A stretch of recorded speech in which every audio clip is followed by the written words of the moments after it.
So you can have really powerful reporting going forward for your end users. So if you needed to do some executive briefing book that was a little more complicated and they wanted to ask those kind of questions, tell me that the products that were on our top 10 list last year that aren't on the list this year,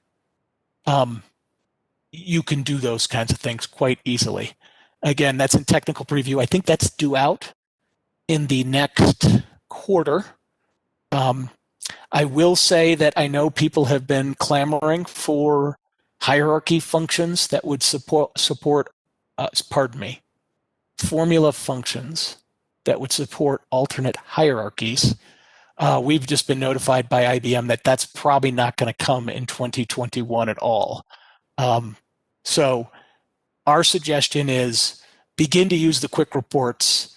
They are quite powerful, and once you dive into them and people get used to the lack of a formula there, it's really pretty interesting. So let's go ahead and dive in and take a look. With that, if anyone has any questions on anything I've gone through, certainly unmute yourself and holler now.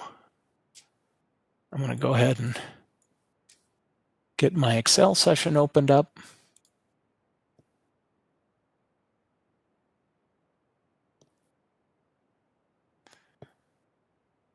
So within Planning Analytics for Excel, you now get a new kind of a menu bar up here. Let me see if I can move this window. Because, by the way, is the screen resolution okay? John, if you could just tell me that it's not too small. Yeah, it looks good to me. Okay, good. So there's a new Planning Analytics ribbon bar here that you can study on your own here, but basically it's a dynamic ribbon bar, and that can be kind of confusing to people. And I'll take you through what that is, but basically your first step is to go ahead and connect. I'm going to connect to one of our servers in the cloud. So this is a complete cloud demo. So this is Excel running on my laptop connecting to a cloud instance. So I've connected to a server, okay, and it now, for that server, gives me the list of the cubes that I can navigate, and we're going to work primarily with this finance cube today. And this is pretty similar to what you would have seen in the old Server Explorer. The only difference is for those people who haven't seen or worked much with alternate hierarchies, we have created some alternate hierarchies here in our period dimension. That way you could stack these on the rows and columns. So for example, I could have years on the rows, months on the columns. I'll talk to that as we go through that, but that's one of the things that you need to be able to do use alternate hierarchies. You have to, when you use alternate hierarchies, the old reports no longer work. And I'll try and demo that. So let's go ahead and right click on a view. And in this case, it gives me several options. One, I can open it in a cube viewer. So this is the same cube viewer that you would see if you were in Planning Analytics Workspace. And if you kind of see how small it is here, this is actually opening up just a browser session, and the same kind of functionality works. So if I double click on a set here, I can go ahead and expand and contract and change the set that's displayed here. So this cube viewer, and sometimes if I zoom in and out in here, the trick to do this, because I know you're probably going to want to, is what I did was I selected to the right of this window here, and then when I use the wheel on my mouse, it will allow me to expand and contract this view so you can see it. Because my guess is the resolution is probably going to be too small for most of you if you were to try and do this at home. But again, nothing but a cube viewer. And if I wanted to, I could go ahead and convert this to a quick report or an exploration or the dynamic and custom reports here. I am not going to do that because I suspect you've all played with that. What I am going to do is go ahead and right click on that cube view under the finance and I'm going to say create an exploration on this sheet. So we're going to get that same pivot table sort of experience. It presents the dimensions I have on the rows, then on the columns, and in the context area up in this little bar in the middle. It's quite nice in the sense that if I want to expand on the columns, I can double click on it and it expands and drills down. I have it expanding up, as you may be able to see. So if I double click on 2016 again, I have it set to toggle, and you can change those settings as to what it shows. The same thing here on the rows as well. So a double click controls these settings of expand, contract. It's quite nice for end users. Let me zoom into this so people can see what's going on here. I'll take a little sidebar here. For those of you who haven't spent much time with it, the setup here is quite easy, but when you click the options button, you just have to point to a planning analytics instance. It's a fairly simple setup. If you guys ever did have any questions, you can certainly call me and I'd be happy to help you get this set up. But the IBM Welcome Kit explains all of this.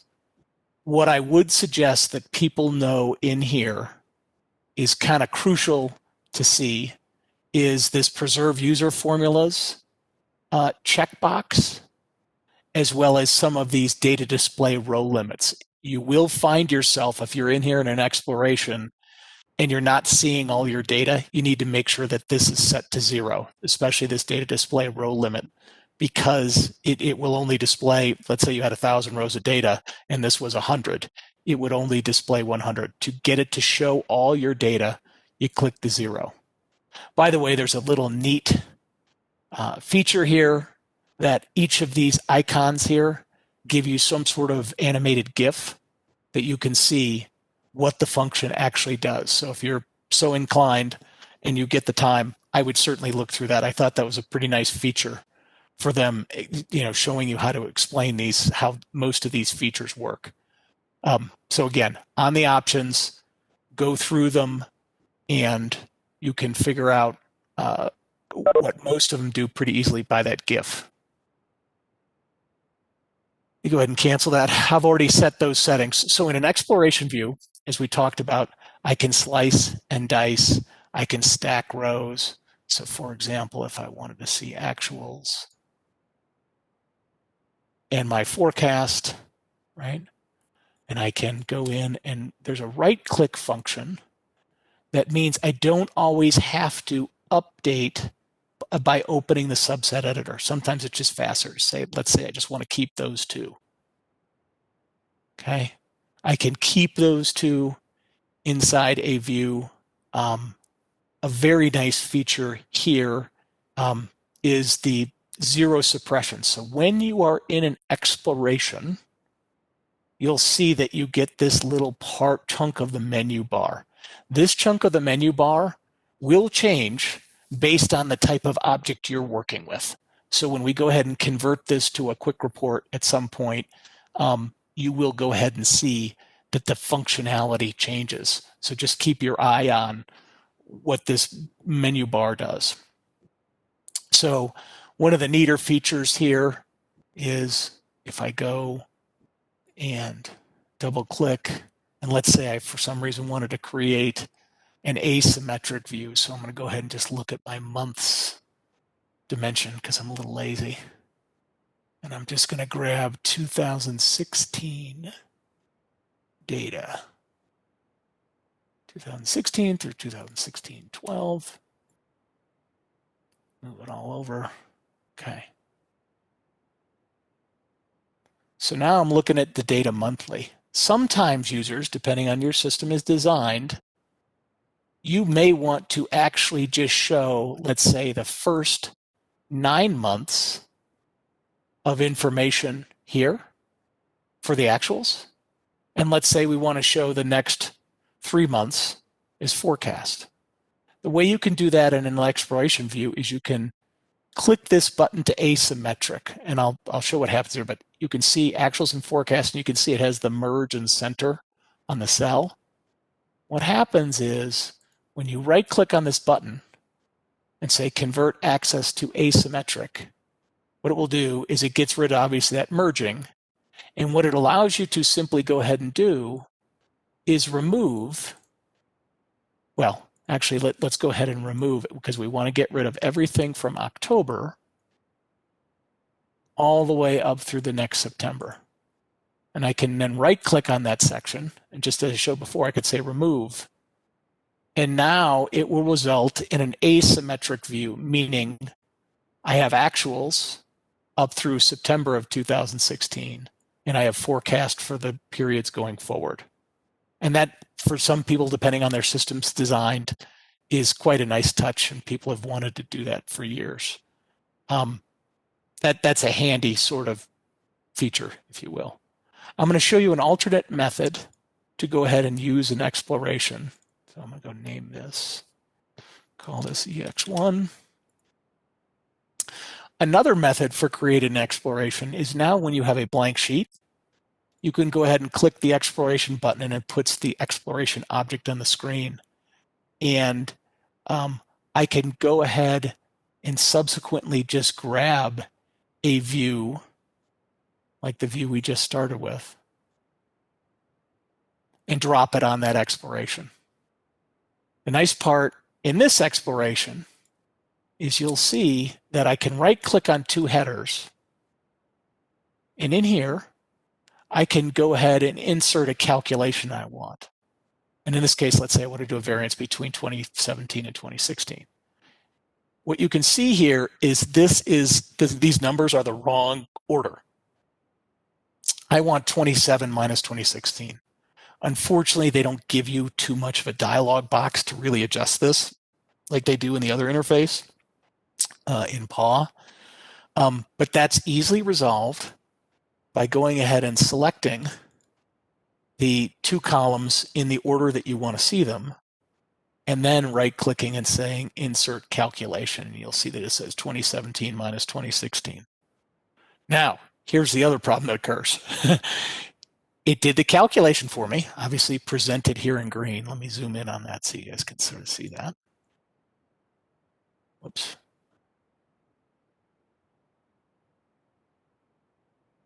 Let's go ahead and drag that back. Let me just do it the old-fashioned way, using column width, pardon me.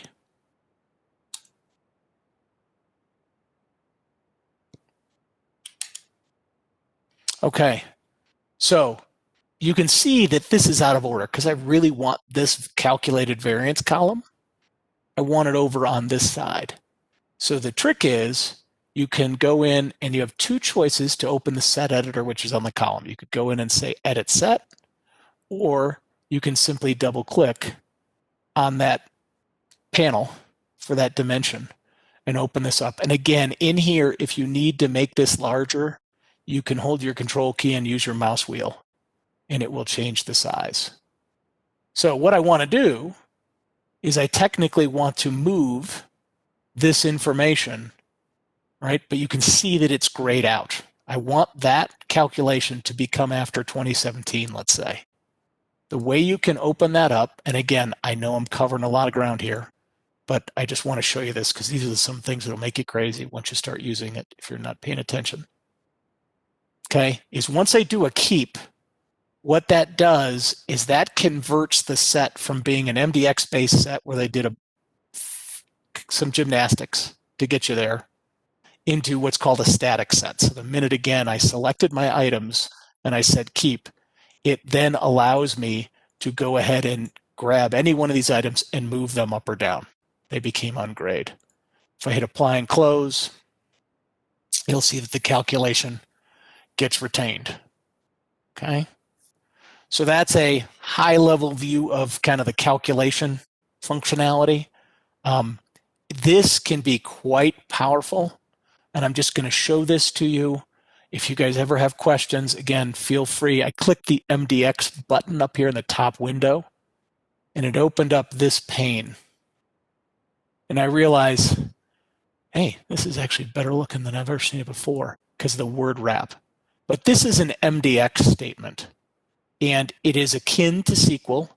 it is very, very easy and very powerful to create some highly useful reports, things that aren't easy to do just natively. So just if you guys ever do get down the road where you need to produce something a little strange, certainly feel free to give us a call. So I've created that calculation, okay? And now what I want to do is, let's say I want to study revenue, but I want to have my months across the columns and I want my years down the rows. And you will see that if I go open up the standard period dimension, so here I'm doing a little bit of alternate hierarchy work here. Let me see if I can zoom in on this so you can see it a little better. Okay, so if I go show all my members, you'll see that this structure has years, quarters, then months. Okay, and we have a whole slew of aliases, and we can change the format and structure of this any way you want to see it. These are just some of the standards that we produce for most of our clients. But years, quarters, and months, all in a single dimension, okay? What I'm going to show you now, though, is now I want the years, and I want to swap them and put them down the rows, okay? And I'm going to move this account dimension over to the side. I am going to make multiple gestures here, so I don't want it to recalculate every time. So I'm going to go ahead and click this design mode button.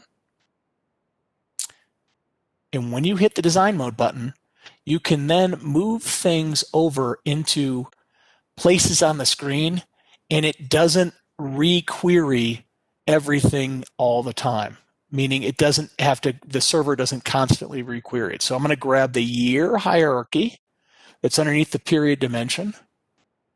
I'm going to go ahead and delete the period dimension here, and I'm going to grab months. Okay. And once I've done that, you'll see the actual structure kind of looks strange because I'm in design mode and it's just saying I'm going to show you those default members. If I uncheck design mode or I hit refresh sheet, you'll see my data that we are fooling with. But we can now use this format to create charts and graphs inside of Excel quite easily. That used to be quite a chore to manipulate the data as you would see fit. So if we just wanted to suppress all the rows or all the zeros, there's a quick way to go ahead, get your information, and insert that into a chart. So let's go ahead and figure out what, we don't want to do a pivot chart. Let's just do a line chart. It's fine. Whoops. Insert a chart based on, I think that's the line. Fine, good enough. The reason I'm showing this is because with PAW, you can do an awful lot of charting, but I will tell you this much, some of the charting capability and the power of doing things in Excel is just tremendous, and you can do some charts. Most of the charts are supported when you push them, if you were to upload them into PAW. So if we converted this and published this book.